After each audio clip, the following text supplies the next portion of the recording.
মেহেরবানি করে ইমদাদুল আব্দুল শহীদের আব্বা সালমান রব্বুল আলামিন কয়েকদিন আগে দুনিয়া থেকে বিদায় নিয়ে কবরে শুয়ে গেছেন। দয়া করে তাদের আব্বা আব্বার কবরখানা জান্নাতের টুকরা বানায় দাও।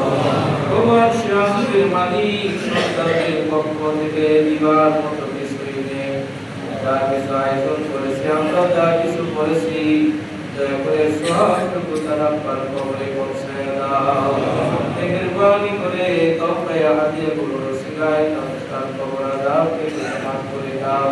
কবরখানাকে তুমি জান্নাতুল ফেরদাউস বানায় দাও। কিয়ামতের কঠিন দিন সহজ হিসাব নসিব করে জান্নাতুল ফেরদাউসের ফয়সালা করে দিও। জীবনের ভুল ত্রুটিগুলো দুনিয়াতে চলতে গিয়ে অনেক হুকুম পালন করতে পারে নাই, তোমার কত হুকুম সে অমান্য করে চলেছে মাহবুব। আমাদের এই ভাইয়ের জন্য দোয়া করছি, ভুল ত্রুটিগুলো মাফ করে দিয়ে তোমার রহমতের কোণে তাকে উঠায়া নাও। সন্তানদের হাতের দিকে তাকায়া চেহারার দিকে তাকায়া তার আব্বাকে মাফ করে দাও। আর অনেক শুভাকাঙ্ক্ষী আত্মীয় স্বজন আমরা মসজিদের মুসল্লি গণ্যমান্য ব্যক্তিগুলো হাত তুলেছে তাকে ক্ষমা করে দাও।